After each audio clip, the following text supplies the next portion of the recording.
Olá pessoas, depois de um longo tempo sem a gente conversar, o canal Nerd Geek Feelings, que era site, tá meio que tentando reviver um pouquinho. It's alive, it's alive, it's alive! E eu decidi fazer aqui uma resenha, uma vídeo resenha sobre um livro que eu li. Aliás, eu prometi essa resenha e faço aqui não só porque eu prometi, mas porque o livro é muito bom, sobre Roma Invicta, Santo Guerreiro, do nosso queridíssimo Eduardo Spohr. Quem acompanhou o site, seja por pouco tempo, tenha sido por pouco tempo ou por muito tempo, sabe que a gente sempre gostou bastante do Eduardo Spohr lá no Nerd Geek Feelings. A gente chegou a entrevistar ele 2 vezes. Essas entrevistas talvez estejam em breve disponíveis no YouTube. Eu acompanhei a carreira do Spohr desde o iniciozinho, lá, desde a Batalha do Apocalipse, que foi lançada em 2005, mas só chegou às minhas mãos em 2010, por ali. Fui a cara de pau que fui lá, peguei autógrafo com ele, depois eu li toda a trilogia Filhos do Éden, e apaixonante. Para quem não conhece Eduardo Spohr, vale falar da primeira parte, né, a trilogia Angélica e a Batalha do Apocalipse, que trata de um universo totalmente fantasioso, né, baseado na mitologia hebraico-cristã, também baseada em algumas outras formas de mitologia, então, passa, né, de raspão, né, sangra um pouquinho, né, nessas mitologias que cercam a nossa mitologia hebraico-cristã, e fala basicamente de anjos, né? Basicamente da batalha entre os anjos. Os motivos eu acho que seria injusto eu contar aqui. Se você não leu, vale a pena. Comece pela Batalha do Apocalipse.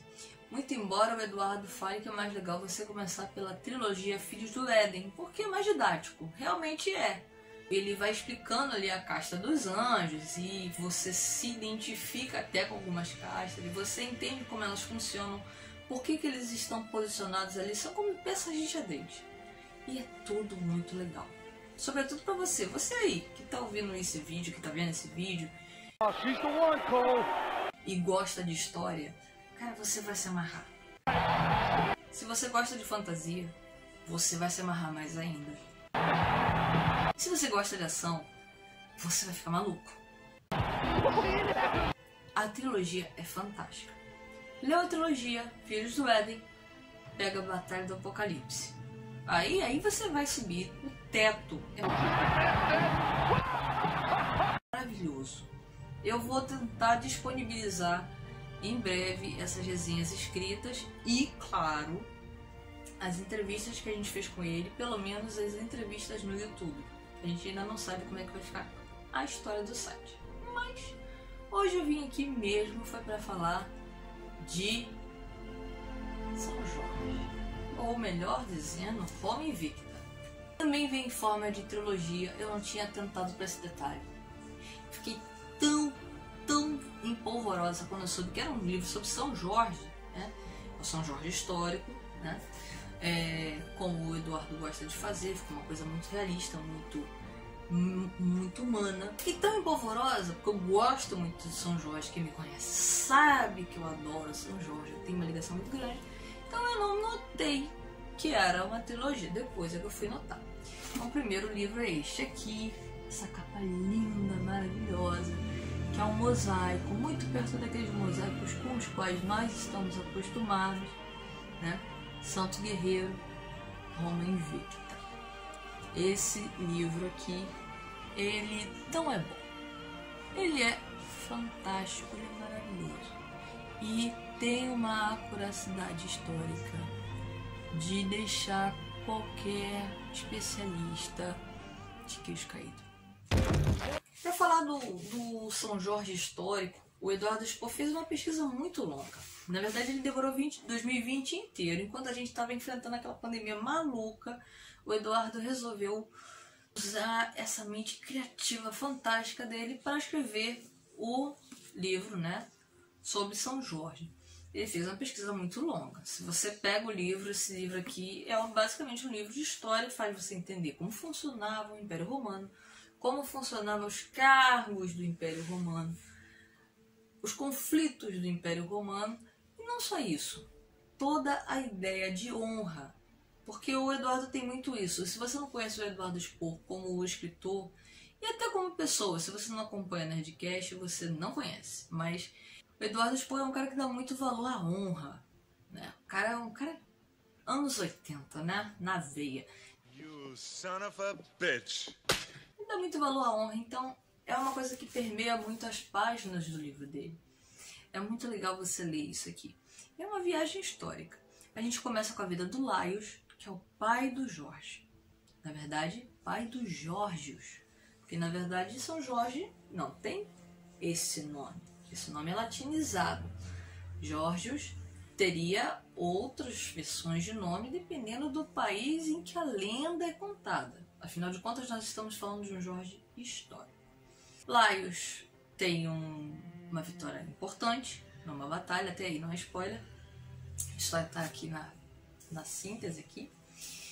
E por causa disso ele se torna um tribuno, um patrício, e Jorge nasce com uma vida muito, muito boa, uma condição muito boa de vida. Tem um filósofo que o educa mentalmente, né?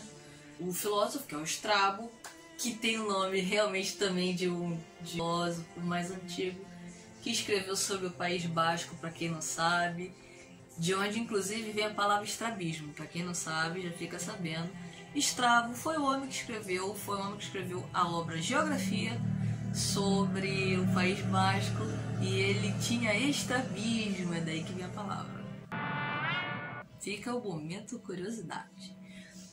Voltando, ele tinha Strabo como seu orientador, não o antigo, tá? Era só outro filósofo. E Ulisses como seu orientador físico, um homem que era um gladiador já aposentado por causa de um problema no olho, né? Tomou uma machadada, enfim. E a história vai se desenvolvendo em torno de Laios, das manobras políticas, coisa que a gente não está acostumado a ver, né? Manobra política faz manobra, não estou acostumado com isso.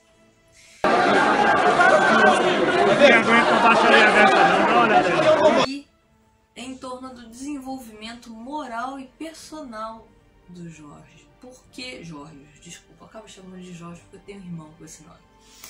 Do Jorge.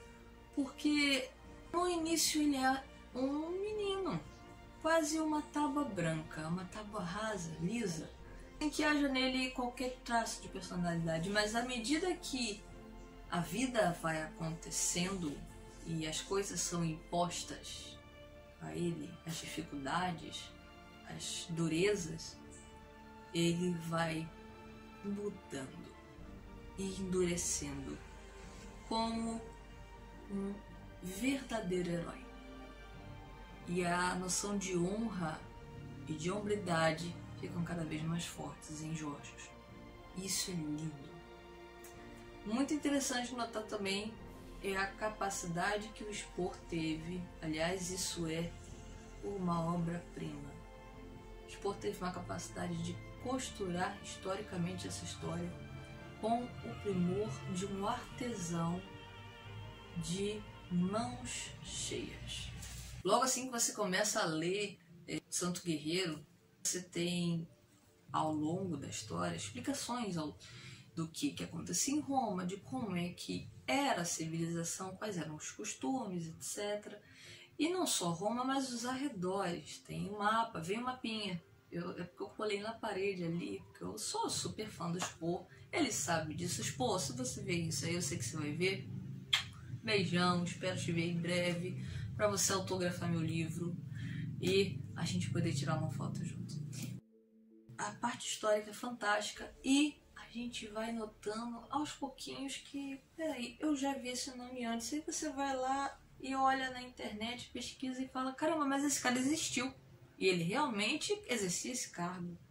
O Spor, ele saiu ele fez um trabalho de campo tão perfeito que ele conseguiu fazer um romance histórico enxuto, trabalho cirúrgico, onde ele colocou personagens históricos, não vou citar nomes aqui, só vou falar que ele gosta muito de Santa Helena de Constantinopla, mas ele colocou personagens enxutos sem mexer na história. Não foi uma coisa tipo Tarantino que colocou Hitler no bunker e meteu bala. Não foi isso. Ele conseguiu fazer o trabalho de mestre. O que, aliás, não é uma surpresa para mim.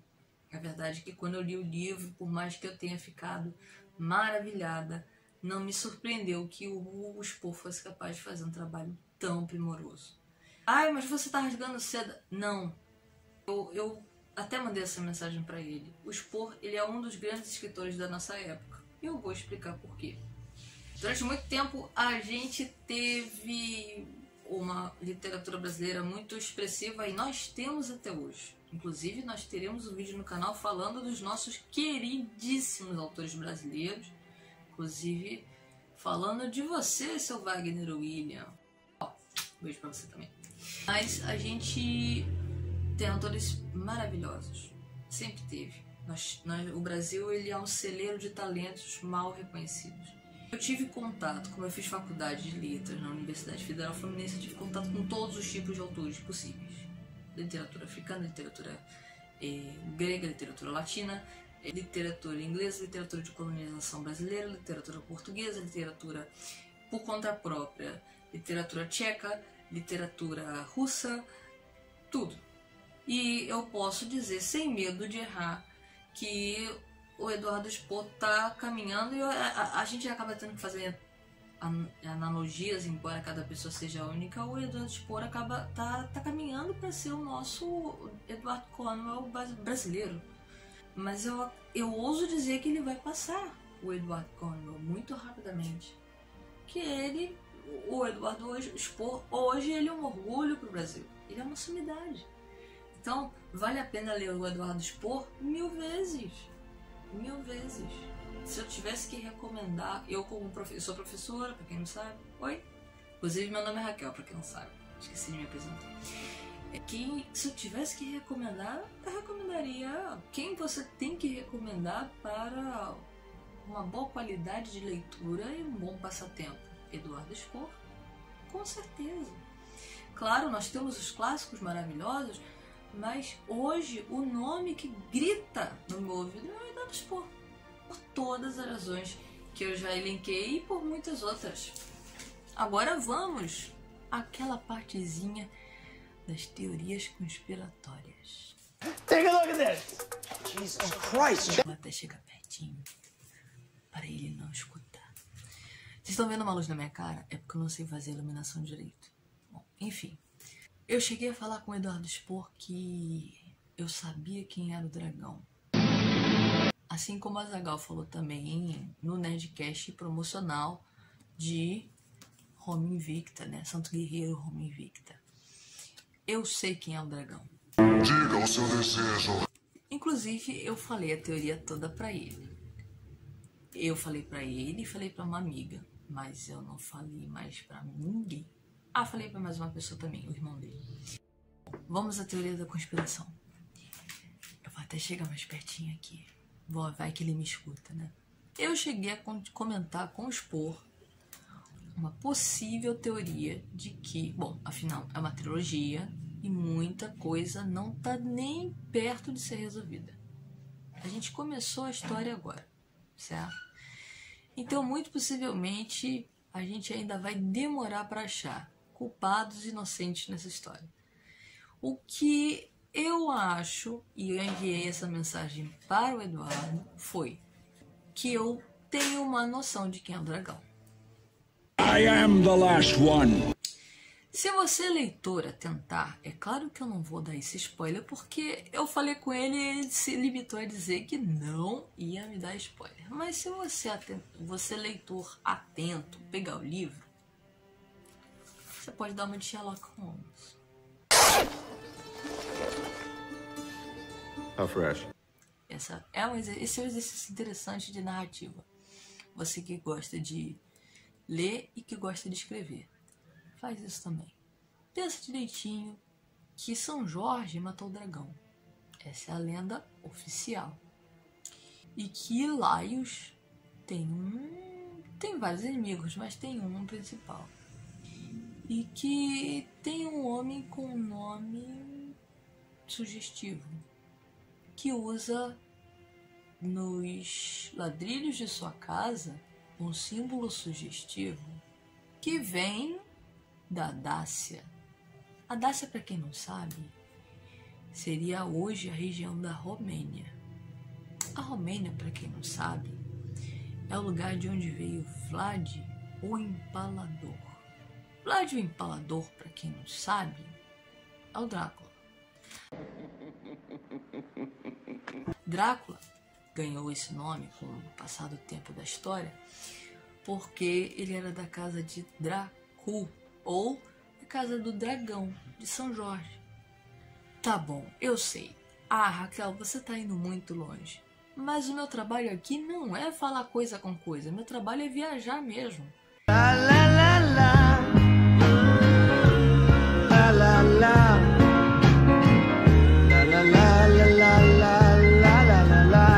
Então, eu mandei essa teoria pro expor. Se você... Eu falei por alto aqui. Se você entendeu, você entendeu. Se você não entendeu, lê o livro de novo. Ou, se você não leu o livro, compra ontem e lê. Compra pra você, compra pra namorada, pro namorado, pra prima, pra tia, pra minha mãe, pro meu pai, enfim, pra todos os meus familiares. Todo mundo. É um livro que muda muita coisa na sua vida. É um livro pra melhorar tudo, pra entrar no top 10 da sua vida. E se você entendeu a teoria, corre atrás. Mas no final disso tudo, você vai lembrar desse vídeo. Fica aí a minha sugestão de leitura. Queria ter feito uma resenha melhor, mas bem preparada. Ando cansado. Dudu, desculpa. Mas só posso dizer que a Verus, que é a editora do Expor, tem ouro nas mãos. Esse livro é lindo, maravilhoso. Você tem aqui o mapa aqui dentro também, tá? Aqui a estampa é alto relevo, vocês, né, não estão vendo, claro, mas acho que dá pra ter uma ideia. A estampa é linda, a lombada é linda. É um livro de colecionador, é um livro que já veio como livro de colecionador e é de uma riqueza de detalhes, de história incrível. Eu só tô desesperada para que saia o segundo volume. Foi isso. Por hoje é só. E muito obrigada pela atenção de vocês. Até a próxima, nerds.